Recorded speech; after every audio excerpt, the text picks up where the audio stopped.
The wine hit him just below the collar. Not a splash, a pour. Deliberate, steady, and slow enough that every guest on the main deck had time to look up from their conversations, track the angle of the glass, and watch the dark red line of Chateau Margaux soak into the white cotton of a shirt that cost $11. Captain Niles Ashford held the empty glass the way a man holds a tool he's finished with, loosely, by the stem, already turning away before the last drop landed. He didn't apologize immediately. He let the moment sit. Let the guests register what had happened. Let the low gold light of the evening catch the stain spreading across the stranger's chest like a slow wound. Then he smiled. "My apologies," he said. "These decks can be unsteady." The deck was perfectly still. The yacht hadn't left the slip. 60 guests stood on the main deck of a 280-foot super yacht named the Meridian, and every one of them understood that what they'd just witnessed was not an accident. It was a demonstration. A man who didn't belong had been shown in the most visible way possible exactly where the boundary was. Someone near the bar laughed, short, surprised, reflexive. Then another. Then a murmur of amusement rippled through the aft deck like a tide finding its level. Preston Harlow stood at the top of the companionway stairs, one hand resting on the polished teak rail, watching the whole thing with the expression of a man who has just had a minor inconvenience resolved on his behalf. The stranger, the man in the stained shirt, looked down at his chest. He touched the spreading mark with 2 fingers, pressed them together, rubbed slowly, the way you'd test a paint swatch. Then he looked up, not at the captain, not at Preston, at the name on the bridge rail, etched in brushed stainless steel. The Meridian. He read it like he was confirming something he'd already known. "All right," he said. His voice was low and even. No tremor. No heat. He said it the way a man says, "all right," when the mechanic quotes a price he expected, or when the rain starts and he left the windows down. Not surrender, not anger. Acknowledgement of a fact that had just been established and would, in time, be answered. He turned and walked down the gangway without looking back. His shoes were quiet on the aluminum. His shoulders were level. The wine stain was still spreading. Preston called after him from the top of the stairs. "Next time, check the guest list!" More laughter. Louder now. The kind that performs for the host. The stranger didn't turn around. Before we go further, tell me in the comments where you're watching from today. I always love seeing how far these stories travel. And if you enjoy powerful, emotional stories filled with betrayal, secrets, and unforgettable revenge, don't forget to subscribe to Black Plight Tales, because this story, it only gets crazier from here. The man who walked down that gangway with $800 worth of French wine soaking into his $11 shirt was named Solomon Webb. And the reason he didn't flinch, didn't argue, didn't raise his voice, and didn't look back is the same reason a landlord doesn't argue with a tenant who's repainting the walls without permission. You don't argue about what's yours. You just decide when to collect. To understand what happened on that dock, and what happened 3 days later, 4 miles offshore in front of 12 investors and a Coast Guard boarding team, you need to go back 9 years. Back to a man who just walked out of the Navy with 22 years behind him, a commander's pension, and absolutely no interest in being known. Solomon Webb retired from the United States Navy at the age of 44. He'd entered at 22, an engineering officer who'd worked his way through surface warfare, port operations, and eventually fleet logistics. He'd overseen the maintenance schedules of guided missile destroyers. He'd managed supply chains that ran across 3 oceans. He'd had men's lives depend on his ability to stay calm when things failed. Engines, weather, communications, people. He stayed calm. That was the whole story of his career. He stayed calm, and things got fixed. and nobody wrote articles about him because there was nothing dramatic about competence applied consistently for 2 decades. When he left, he moved back to Norfolk, Virginia, bought a small house on a quiet street 6 blocks from the water, drove a 2009 Ford F-150 with a dent in the rear quarter panel that he never bothered to fix, took a part-time consulting job with a maritime safety firm, reviewing port inspection protocols, auditing dock equipment. The work was simple. The pay was adequate. The hours left him alone by 2 in the afternoon most days. But Solomon Webb had not retired to rest. He had retired to build. During his last 6 years in the Navy, Solomon had spent his evenings studying maritime commerce law, vessel registration, and distressed asset acquisition. He wasn't studying for a degree. He wasn't preparing for a second career anyone would recognize. He was mapping a territory, the quiet, bureaucratic landscape of maritime ownership, where vessels worth millions changed hands through auctions, estate liquidations, and bankruptcy proceedings that most people never saw. His first acquisition was a retired harbor tug. He bought it for $31,000 at a federal surplus auction in Mobile, Alabama. Refurbished the engine himself in a rented dry dock over 3 weekends. Sold the charter rights to a port services company for twice what he'd paid. Kept the maintenance contract. Kept the insurance policy in his name, and kept moving. Over the next 4 years, Solomon built a holding company called Meridian Maritime Holdings, LLC, registered in Delaware, no website, no social media, no office with a nameplate, just a post office box, a federal tax ID, and a growing portfolio of maritime assets, dock slips, decommissioned ferries, commercial mooring licenses, and, eventually, vessels. The crown jewel arrived on a Tuesday. A 280-foot superyacht, originally commissioned by a European tech founder who'd burned through his fortune during a catastrophic Series D collapse. The yacht had been built at a German shipyard. Custom hull, Italian interior, stabilizer fins that could hold a champagne flute steady in a North Atlantic crossing. It had never completed its maiden voyage under the original owner's flag. The estate was liquidated. The shipyard filed for partial recovery. The yacht sat in a covered berth in Hamburg for 19 months, appreciating in maintenance costs and depreciating in market value. Solomon bought it through a blind trust for 14 cents on the dollar, arranged transport to Norfolk, had it registered under Meridian Maritime Holdings, named it the Meridian. He never set foot on it as its owner. That decision was not strategic. It wasn't part of a plan. It was simpler than that. Solomon Webb had spent 22 years aboard vessels. He knew what a ship felt like when you owned it versus when you served on it, and he knew the difference mattered less than people assumed. He didn't need to stand on the aft deck with a drink in his hand to know it was his. The registration was enough. The knowledge was enough. He wasn't hiding from the yacht. He just wasn't performing for it.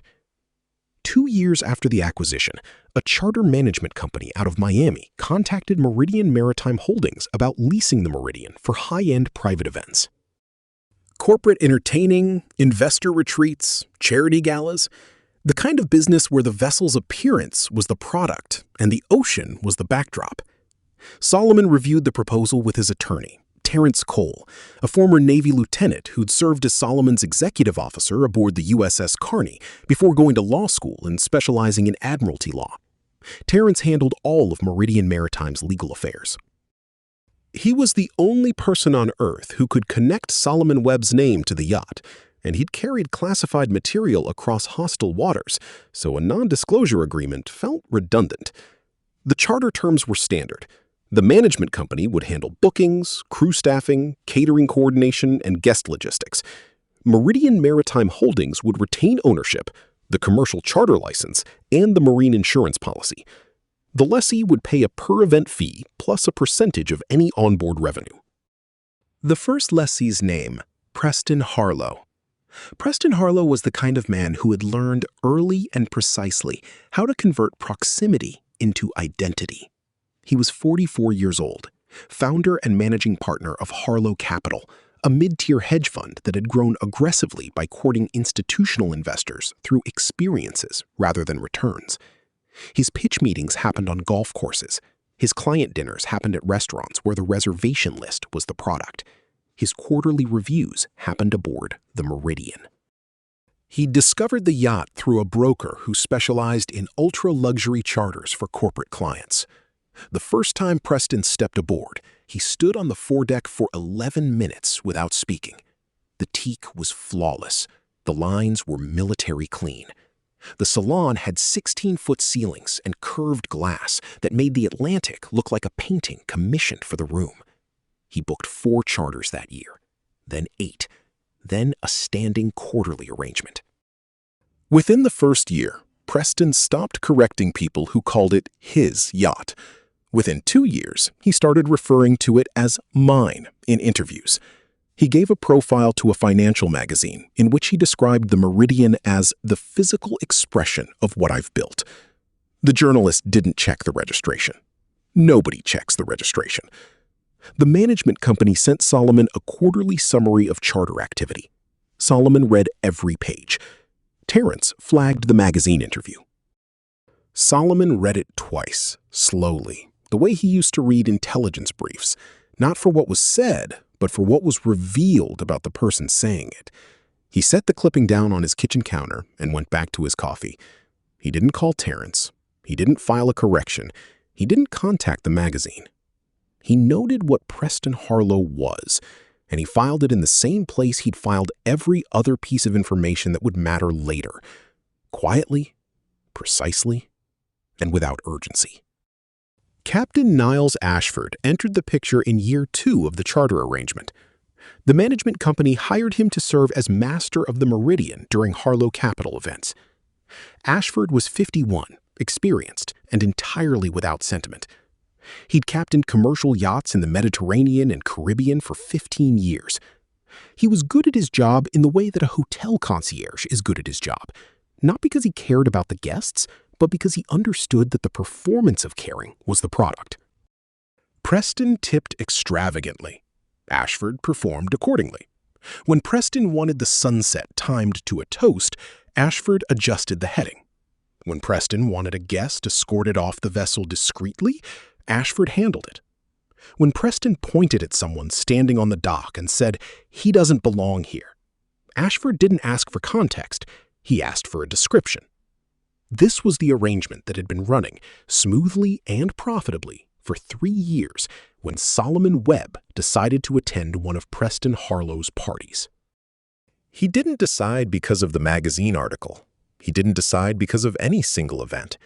He decided because on a warm Thursday evening in July, he was driving past the Norfolk Marina and saw the Meridian lit up like a chandelier against the dark water, and he realized that in 3 years of ownership, he had never seen his own vessel at night. He pulled over. He sat in his truck for several minutes, watching the lights move across the water. Then he drove home, showered, put on clean khakis and a white button-down, and drove back. The gangway was staffed by 2 deckhands in matching polo shirts. One held a tablet with the guest list. Solomon approached and gave his name. The deckhand scrolled. Solomon Webb was not on the list. "I'm sorry, sir. This is a private event. I'd need to see an invitation or have the host confirm." "I'm on the list," Solomon said. Not aggressively, not as a bluff. He said it as a statement of fact, because in the deepest, most legally binding sense of the word, he was. His name was on the vessel's registration. His name was on the insurance policy.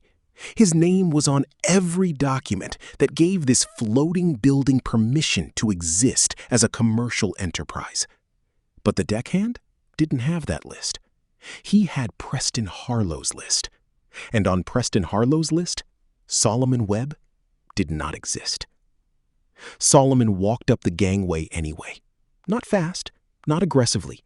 The way a man walks into his own house when the front door is unlocked and the living room is full of strangers. The main deck was immaculate.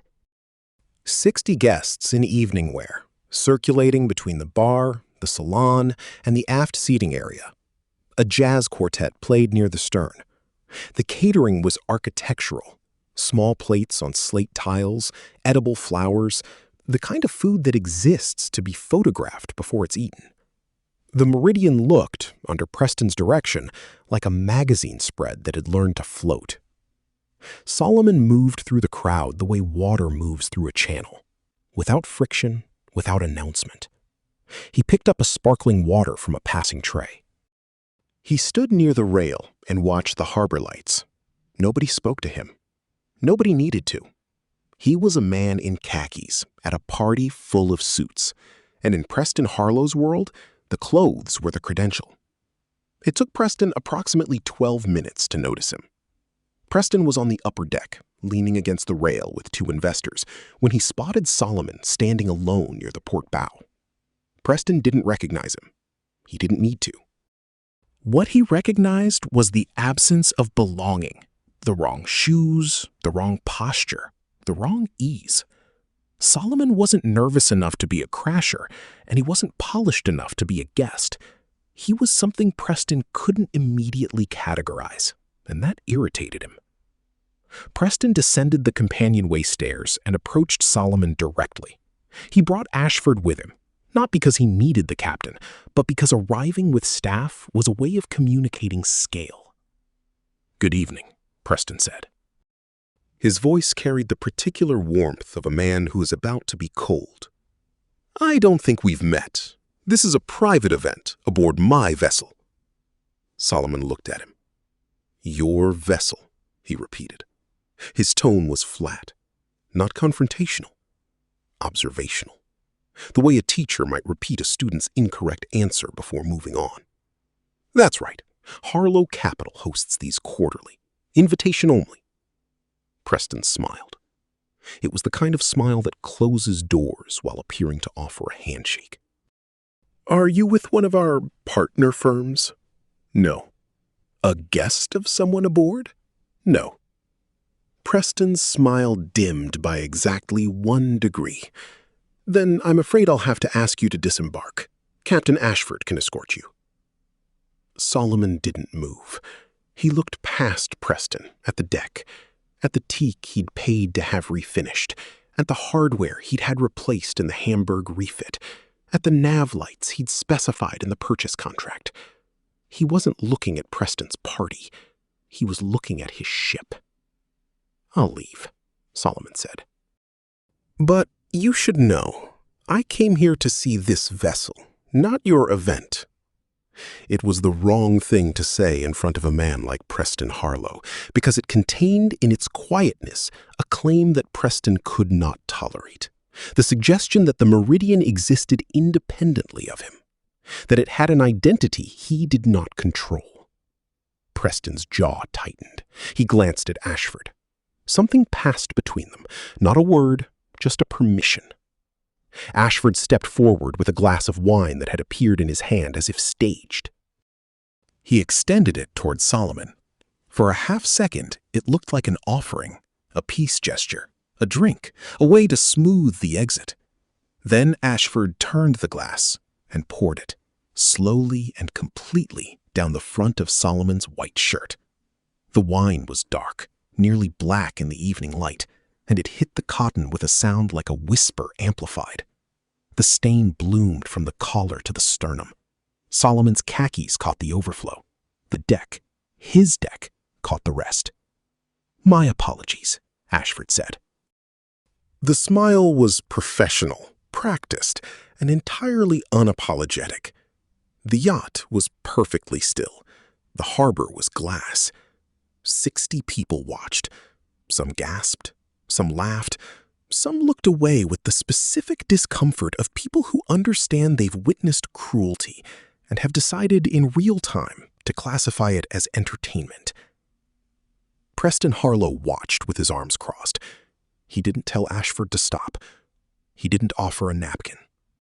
He stood there and let the moment complete itself, because in his understanding of the world, this was how boundaries were maintained. You showed people the edge. You let them feel it, and they didn't come back. Solomon looked down at the stain. He watched it spread with a patience that no one on that deck understood. Then he looked up, first at Ashford, whose smile faltered for exactly 1/4 of a second under the weight of Solomon's gaze, and then at Preston, whose arms were still crossed, whose posture still radiated the particular confidence of a man who believes he is standing on his own ground. "All right," Solomon said. 2 words. No heat, no tremor, no promise, no threat, no declaration. Just acknowledgement. The kind of acknowledgement that closes a file. He walked down the gangway. His shoes left faint wine-colored prints on the aluminum treads. Behind him, Preston's voice carried across the water. "Next time, check the guest list," followed by laughter that sounded to Solomon like the last page turning in a book someone didn't know they'd already finished. Solomon drove home. He walked into his kitchen, still wearing the stained shirt, and stood at the counter for a long time. The house was quiet. The street was quiet. The only sound was the refrigerator compressor cycling on and off, a rhythm so familiar it was functionally silence. He didn't pace. He didn't pour himself a drink. He didn't sit down and put his head in his hands. He stood at the counter the way he used to stand at a plotting table during a night watch, still, alert, and thinking 3 moves ahead of the current position. Then he picked up his phone and called Terence Cole. Terence answered on the second ring. He always answered on the second ring for Solomon. 22 years of Navy habit. "Terry." "Sol, you're calling late. I need you to do 3 things. Tonight." A pause. Terence had heard this tone before. Not angry, not urgent. Decided. The tone of a man who has been patient for a long time and has now, calmly and without drama, reached the end of his patience. "Go ahead." "First, revoke the commercial charter license on the Meridian. Contact the management company and terminate the leasing agreement, effective immediately. Cite owner's discretion, Section 14 of the charter contract. That'll strand whatever bookings are on the calendar. I know. Second, cancel the marine insurance policy. All coverage. Hull, liability, passenger, crew. Notify the underwriter tonight. I want the policy void by market open." "Saul, without insurance, that vessel can't legally—" "I know." Third, file the ownership disclosure with the Coast Guard Sector Commander Hampton Roads. Full disclosure. Beneficial owner, Solomon Webb. I want my name attached to that vessel in every federal database by end of business tomorrow. Silence on the line. Terence Cole had served with Solomon through a reactor incident in the Strait of Hormuz, through a supply chain collapse during a deployment to the Persian Gulf, through the kind of failures that turned good officers into cautious men, and cautious men into statues. He had never heard Solomon ask for anything that wasn't already completely thought through. What happened? I went to see my yacht. The captain poured wine on me. Another silence, longer this time. The captain poured wine on you. On my ship, in front of 60 people, while Preston Harlow watched. Preston Harlow, your lessee. The man who tells people it's his yacht, yes. Terence exhaled slowly. And the third item, the disclosure. You've kept your name off that vessel for 3 years. You're sure you want it public? He poured wine on me, Terry, on my own deck.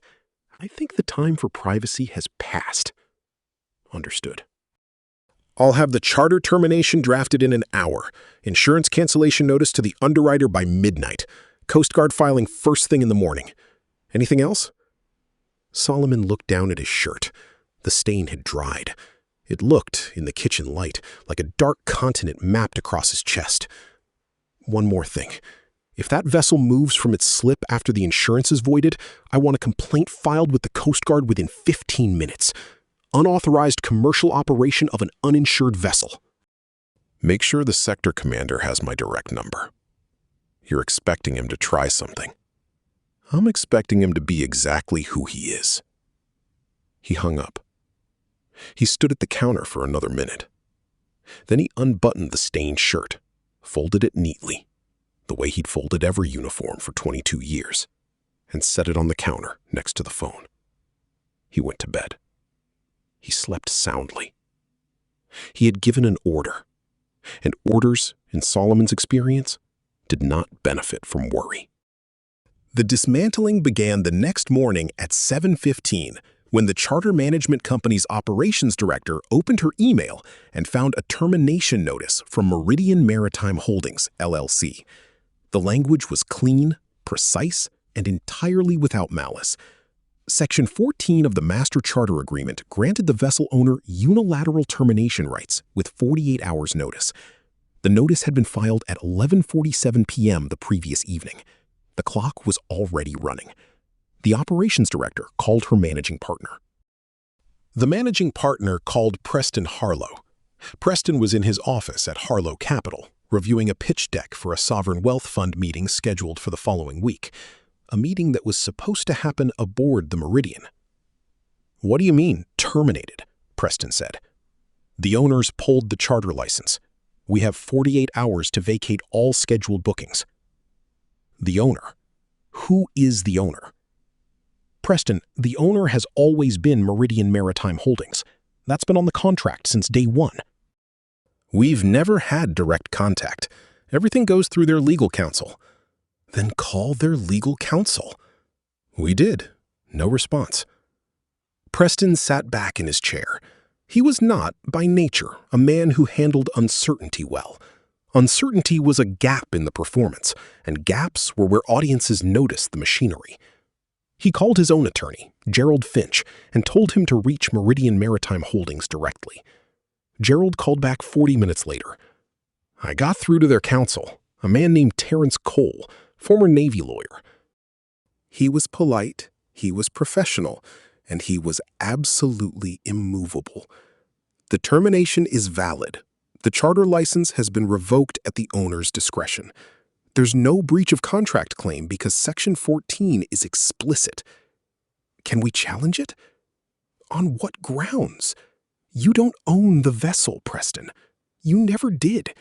You leased the right to use it, and that right has been withdrawn." The words landed in Preston's chest like a stone hitting shallow water. You don't own the vessel. He had known this, technically, the way a person knows that the house they've been renting for years belongs to someone else. The knowledge exists, but it has been overwritten by the daily experience of living there, of hanging pictures on the walls, of calling it home in front of guests who never asked to see the deed. "Then we'll find another vessel," Preston said. "The sovereign wealth meeting is in 5 days." But that afternoon, the second domino fell. The marine insurance policy on the Meridian was canceled. Not lapsed, not suspended, canceled by the policyholder, Meridian Maritime Holdings, LLC. The cancellation was retroactive to midnight. Without marine insurance, the Meridian could not legally operate. It could not leave port. It could not carry passengers. It could not be used for any commercial purpose. It was, as of midnight the previous evening, a very expensive piece of waterfront architecture that was not permitted to touch the ocean.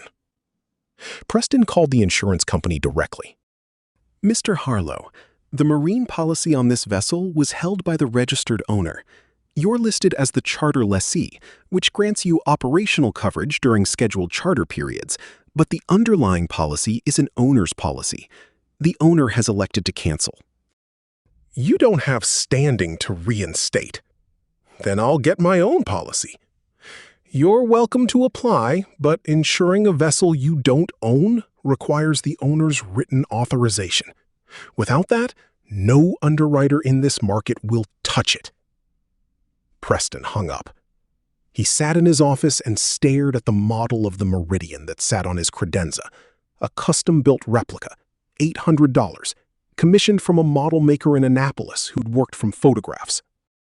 He had never questioned why he'd needed a replica of something he'd been calling his. The answer, which he could feel now like a change in air pressure, was that some part of him had always known the performance required props. The third day brought the disclosure. Terrence Cole filed the ownership disclosure with the Coast Guard sector commander for Hampton Roads at 8:02 a.m. By 8:45, the filing was processed and entered into the Federal Maritime Registry. The Meridian, hull number HRG 4417, was now publicly and irrevocably linked to its beneficial owner, Solomon Webb of Norfolk, Virginia. Gerald Finch read the filing 3 times. He checked the registration history. He checked the acquisition records. He cross-referenced the blind trust documentation with the Delaware Corporate Registry. Then he called Preston Harlow and told him to sit down. The owner of the Meridian is a man named Solomon Webb. I don't know who that is.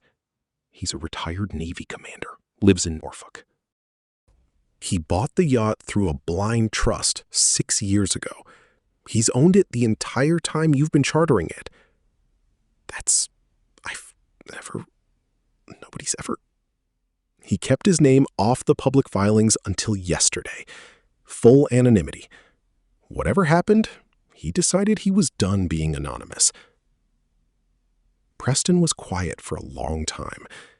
The name Solomon Webb meant nothing to him. He could not connect it to a face, a conversation, or a moment. The man who owned the floor he'd been standing on for 3 years was a complete stranger, and the strangeness of that, the realization that someone he'd never met had been watching him perform ownership of something they actually possessed, produced a feeling Preston could not immediately classify. It was not anger. It was not fear. It was the specific vertigo of discovering that the stage you've been performing on is someone else's living room. Then something occurred to him. A memory. Recent. Imprecise. A man in khakis. A white shirt. "Your vessel," Preston said slowly.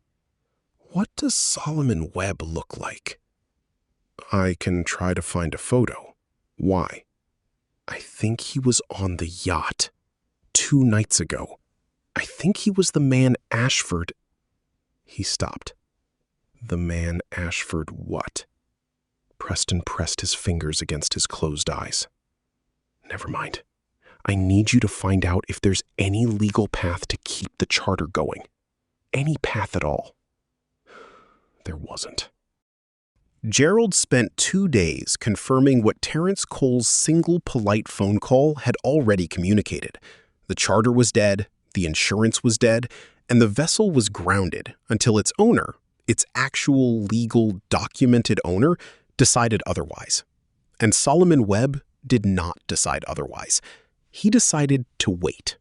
He waited because he knew, with the particular patience of a man who has studied other men's weaknesses the way an engineer studies stress points, that Preston Harlow would not be able to leave it alone. Preston had a sovereign wealth fund meeting in 2 days. He had 12 investors expecting to be entertained in the manner to which Preston had accustomed them, which meant aboard the Meridian, with the good wine, the good sunset, and the particular atmosphere of casual wealth that Preston had spent 3 years constructing, and now, suddenly, did not control. A reasonable man would have moved the meeting to a restaurant. A cautious man would have rented another vessel. Preston Harlow was neither reasonable nor cautious. Preston Harlow was a man whose identity had become so entangled with the Meridian that abandoning it, even temporarily, even logically, felt less like a tactical retreat and more like a confession. And confessions were not part of Preston's repertoire. On the morning of the Sovereign Wealth Fund meeting, Preston drove to the marina at 6 a.m. He boarded the Meridian alone. He walked through the salon, ran his hand along the curved glass, stood at the helm, and looked out at the harbor through the bridge windows. The vessel was perfect. It looked, in the early light, like everything he'd told people it was. He called Captain Ashford. "Niles," The meeting is tonight.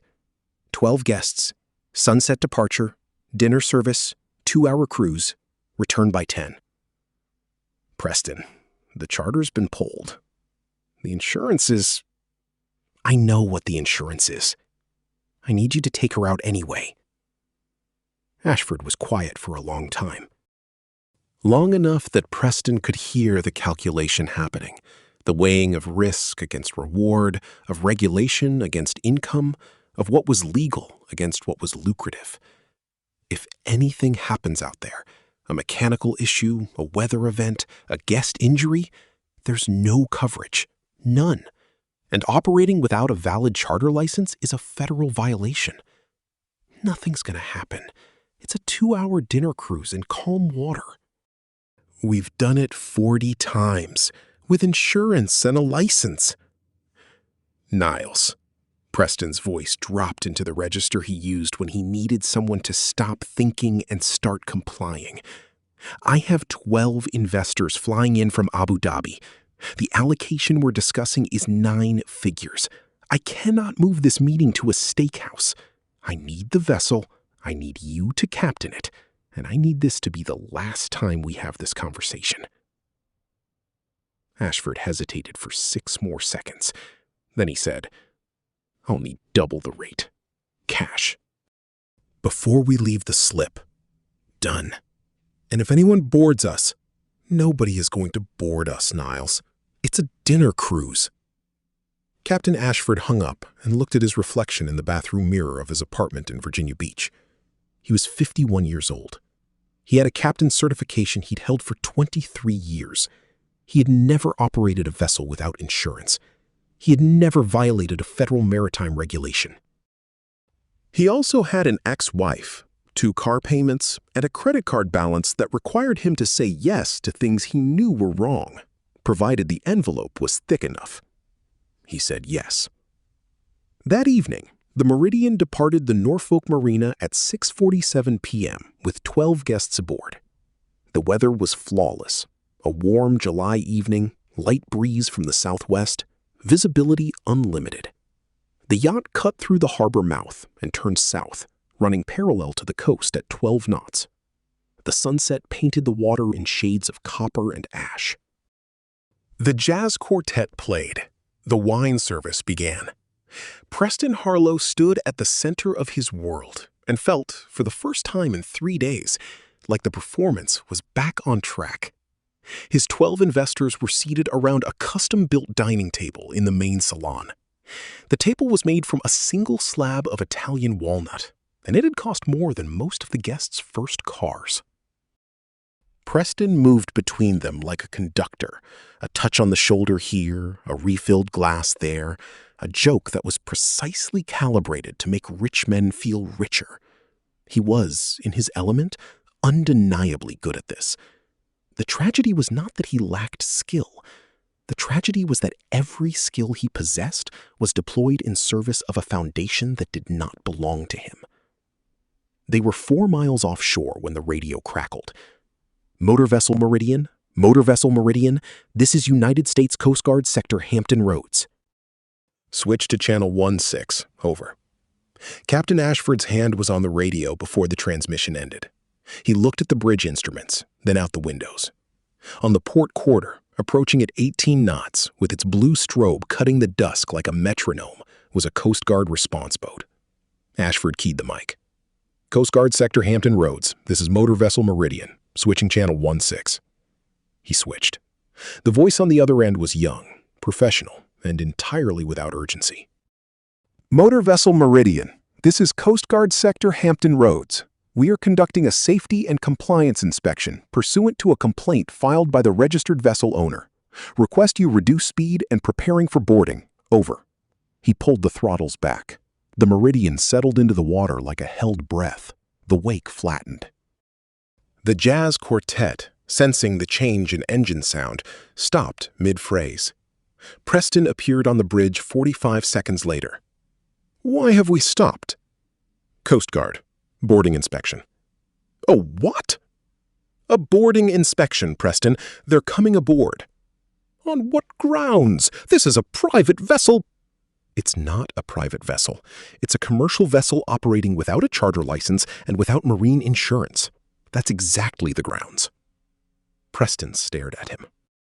For the first time since Ashford had known him, Preston Harlow did not have a response ready. The machinery of his performance required a script, and this moment was not in it. The Coast Guard boarding team arrived in a rigid-hulled inflatable, 4 personnel. They came aboard professionally, courteously, and with the specific efficiency of people who have done this hundreds of times. The lead boarding officer was a lieutenant junior grade named Whitfield, young, composed, carrying a tablet that contained more information about the Meridian than Preston had ever possessed. The inspection took place on the main deck, in full view of the salon's curved glass windows. 12 sovereign wealth fund investors watched from behind their Italian walnut table as uniformed federal officers reviewed every document Captain Ashford could produce. The documents told a story. It was not the story Preston had been telling.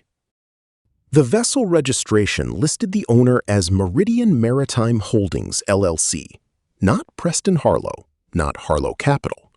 A Delaware LLC that Preston had never controlled, never invested in, and until 3 days ago, never thought about. The commercial charter license was expired, revoked by the owner, effective 48 hours prior.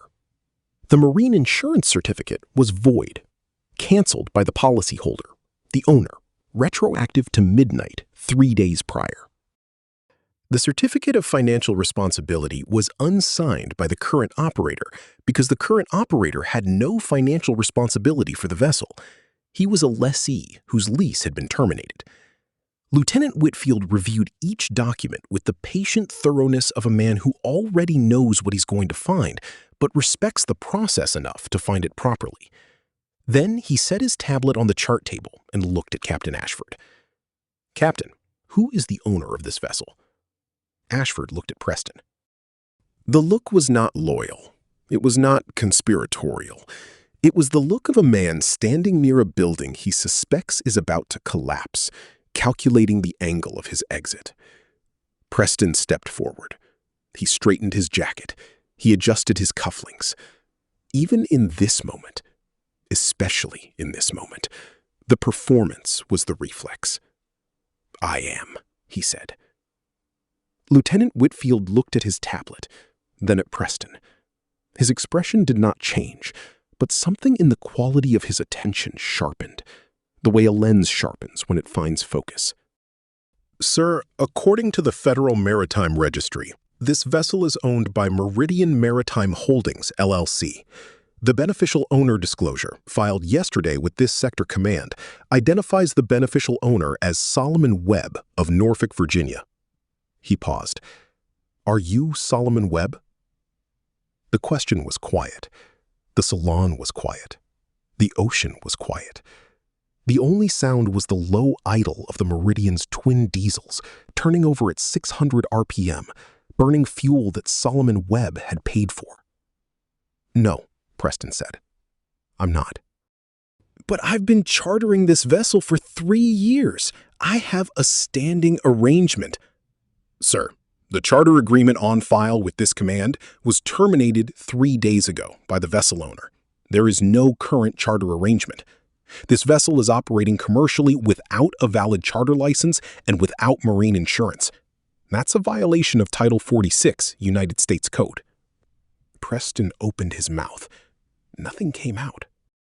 For the first time in his adult life, he was standing in a room where his name did not function as currency, where his confidence did not translate into authority, and where the ground beneath his feet, the literal, physical teak and steel ground, belonged to someone else, and everyone now knew it.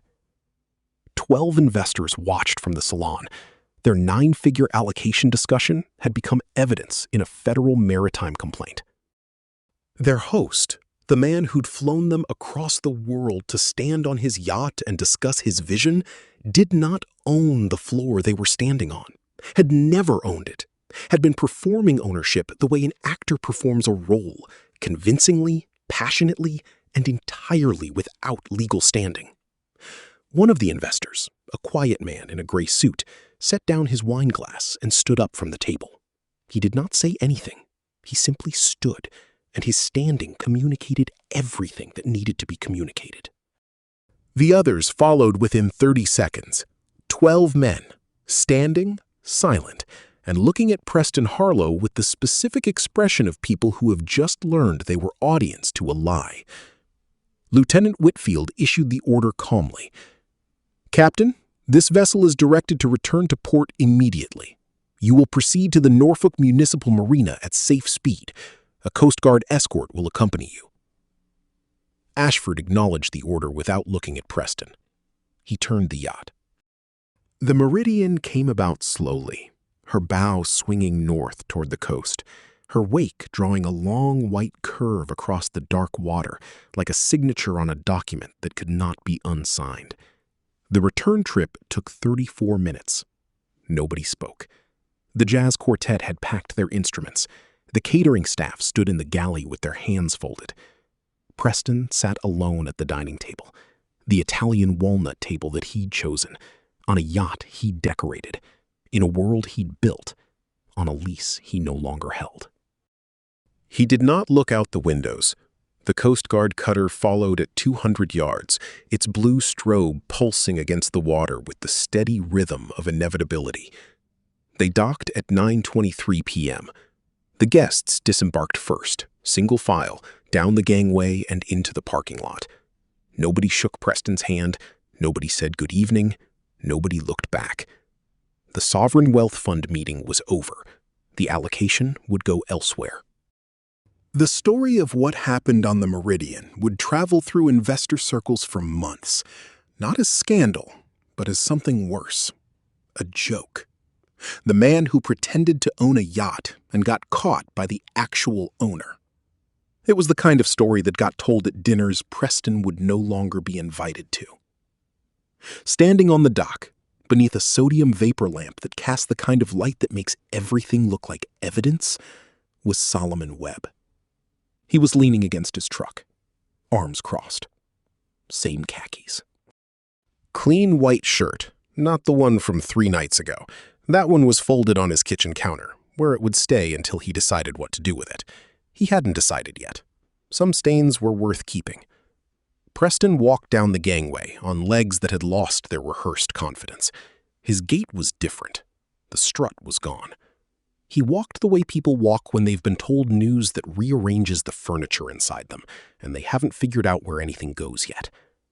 He stopped 10 feet from Solomon, looked at him. Wheelie looked. Not the dismissive scan from 3 nights ago, not the evaluation of clothes and posture and belonging. An actual look, the kind that tries to understand what it's seeing. "You?" Preston said.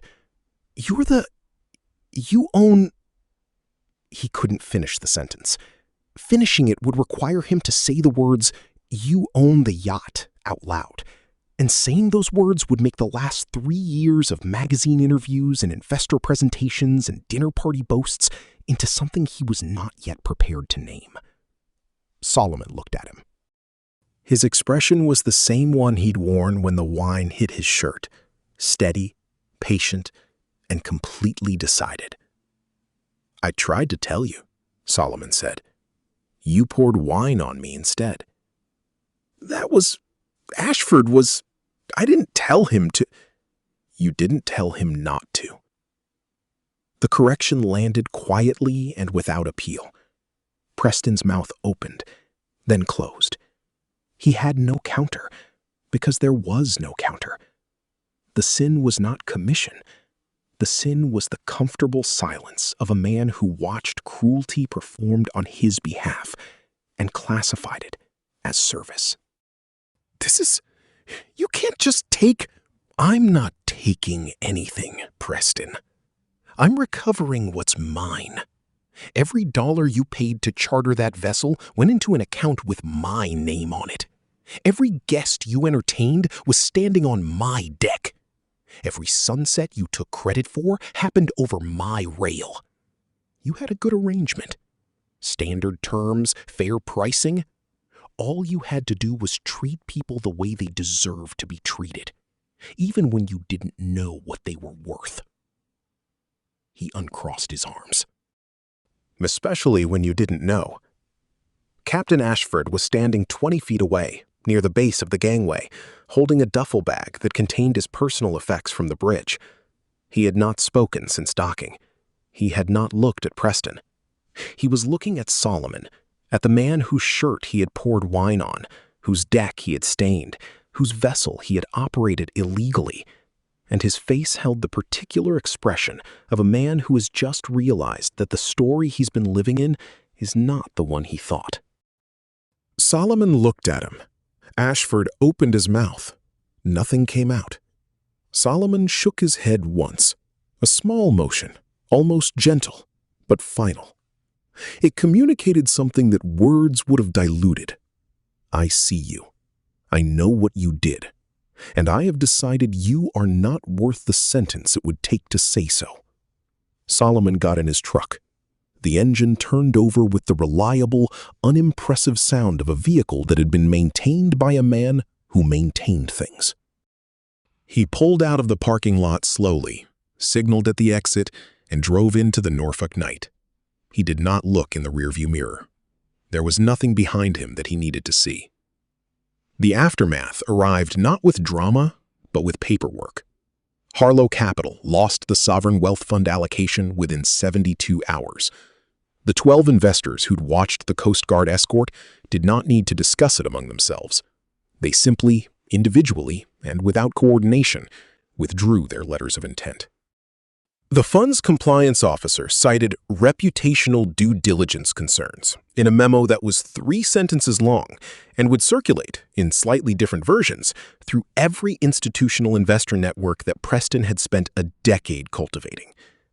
The federal maritime violation produced a civil penalty of $47,000, assessed jointly against Preston Harlow as the charterer of record and Niles Ashford as the operating captain.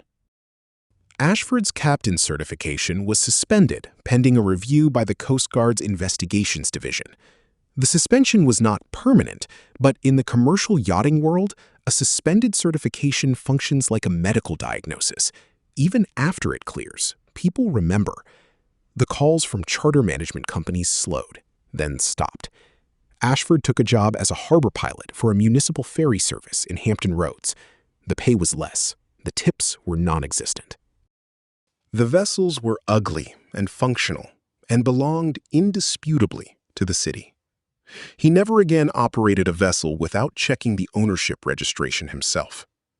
He wrote a letter of apology to Solomon Webb. 3 paragraphs, handwritten on plain white paper. He mailed it to the address listed in the Coast Guard disclosure filing. Solomon received it on a Wednesday. He read it once, standing at his kitchen counter, next to the folded shirt with the wine stain. He set the letter on top of the shirt. He did not respond. Some apologies are received and acknowledged by the act of not returning them. That was enough. Preston Harlow's unraveling was slower and more comprehensive. The loss of the sovereign wealth allocation triggered a liquidity review at Harlow Capital. The liquidity review revealed that the fund's operational expenses, the yacht charters, the restaurant reservations, the client entertainment budget that had metastasized into the fund's primary marketing strategy, had been running at a ratio to assets under management that no auditor could justify. The investors who remained began requesting detailed expense reports. The expense reports told a story about a man who had been spending other people's money to create the appearance of having his own, and that story, once legible, could not be made illegible again. Within 4 months, Harlow Capital's assets under management dropped by 61%. Preston closed the fund's Norfolk office and moved to a smaller space in a shared executive suite in Richmond. He traded the corner office with the harbor view for a glass-walled room between a personal injury attorney and a tax preparation service. His assistant was replaced by an answering service. His custom business cards were replaced by a template he ordered online. He kept the model of the Meridian on his desk for 3 weeks. Then he put it in a box. Then the box went to a closet. Then the closet was in a storage unit, and the storage unit was in a part of Richmond where nobody he used to know would ever see him walk. The magazine that had profiled him, the one where he'd called the Meridian the physical expression of what I've built, published a correction. 4 lines buried in the back of the next issue. A previous profile of Preston Harlow stated that the Meridian was his personal vessel. The yacht is owned by Meridian Maritime Holdings, LLC. We regret the error. The correction was more honest than the profile had been. It was also the last time Preston Harlow's name appeared in that magazine. Solomon Webb had the Meridian dry docked for a full refit. New systems, new paint, new name on the transom. He chose the name himself, not a word, just a whole number. HRG 4417. The name The Meridian had meant nothing to him, and he saw no reason to give the vessel a name that would mean something to someone else. A whole number was honest. It identified the vessel without flattering it. The refit took 3 months. Solomon visited the dry dock once a week, spoke with the yard foreman, reviewed the work, and left. He did not bring guests. He did not take photographs. He did not post updates to any platform. The vessel was his, the way a tool is a craftsman's, maintained, respected, and used without ceremony. On a Tuesday in October, Solomon took the yacht out alone. He'd told Terrence he was going. Terrence offered to come. Solomon said no. He said it the way he said most things, without explanation, without apology, and without the particular softness that people use when they're trying to make a refusal feel like an invitation. He motored out of the harbor at sunrise. The water was steel gray and calm. The air smelled like salt and diesel, and the particular cool that arrives in Virginia when the summer finally stops pretending it's going to last. He set a heading of 180, due south, and let the autopilot hold it. He sat on the aft deck in a canvas chair that the yard had installed during the refit. The chair was olive drab, military surplus, and it looked, amid the polished teak and brushed steel, like something that had wandered onto the wrong movie set. Solomon didn't notice the contrast. The chair was comfortable. That was sufficient. He poured himself a glass of wine. It was a Malbec from a Virginia vineyard, $22 a bottle, purchased at a grocery store. He held the glass up to the light. The wine was dark, nearly black, the same color as the stain that was still on the folded shirt on his kitchen counter. He looked at it for a moment. Then he drank. The wine was good. Not exceptional, not a performance, not a statement. Just good. The kind of good that exists quietly and doesn't need an audience to justify itself. He sat on the aft deck of his yacht, not because he said so, not because a magazine printed it, not because 60 guests believed it, but because his name was on every document that mattered. And he watched the horizon line separate the ocean from the sky with the precision of a ruled edge. He thought about Preston Harlow, not with anger, not with satisfaction, with the distant, almost clinical interest of a man who has watched a system produce its predictable output. Preston had treated the world as a stage and other people as set dressing, and he had been correct about the stage. It was beautiful. It was convincing. It was expertly lit, but wrong about the thing that stages require to function. The stage belongs to whoever owns the building. The performance is temporary. The floor is permanent. He thought about Captain Ashford, briefly. The way you think about a man who has already received the only response he was going to get. Silence and a slow shake of the head. Ashford had poured the wine because a rich man's approval was more valuable to him than a stranger's dignity. That calculation was not evil. It was ordinary, and its ordinariness was what made it so difficult to forgive. Cruelty committed out of malice can be understood. Cruelty committed out of convenience, out of the simple transactional logic of pleasing the person who signs the checks, is harder to process because it reveals something about the systems we all live inside. Ashford was not a monster. He was an employee. And the difference between the two, on that particular evening, on that particular deck, had been too small to measure. Solomon finished his wine. He did not pour a second glass. He did not need to. The gesture had been completed. The wine had been drunk on his terms, on his vessel, at his pace, and no one had poured it on anyone. He turned the yacht north and headed home. The wake stretched behind him in a long, white line that the ocean would erase in minutes, the way the ocean erases everything that does not have the wheat to remain. He docked at 4 in the afternoon. He drove home. He sat at his kitchen counter and looked at the folded shirt with the wine stain and the handwritten apology letter resting on top of it. He picked up the letter, read it once more, and put it in a drawer. Then he picked up the shirt. He held it up to the light. The stain had dried into a shape that looked, from a certain angle, like a coastline, irregular, permanent, and impossible to mistake for anything other than what it was. He folded it again, precisely along the original creases, and put it in the same drawer. Some things you keep, not because they're valuable, but because they remind you of a question you answered correctly. Solomon Webb drove the same truck, worked the same hours, consulted on the same port inspections, lived in the same house on the same quiet street 6 blocks from the water. His neighbors did not know he owned a superyacht. His colleagues at the maritime safety firm did not know. The woman at the grocery store where he bought his $22 Malbec did not know. The world he moved through had not changed, because his world had never been dependent on other people's awareness of it. He was not humble. Humility implies the conscious suppression of something larger. Solomon was simply accurate. He knew what he owned. He knew what he was worth. He knew, with the particular certainty of a man who has had 22 years of practice remaining calm while things fail around him, that the distance between what the world sees and what is actually true is not a gap to be performed across, but a space to be lived in, quietly and on one's own terms. He was simply undeniable. The question isn't whether Preston Harlow deserved what happened. The question isn't even whether Solomon should have told him the truth from the beginning. The question is simpler than that, and harder. When a man stands in front of you with nothing that announces what he is, no title, no display, no performance, what do you see? Do you see a person?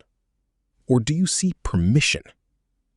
Because the answer to that question decides everything that happens next, and by the time you find out you were wrong, the man you dismissed is already sitting on the deck of something you thought was yours, drinking wine that nobody poured on anyone, watching a horizon that doesn't care whose name is on the guest list.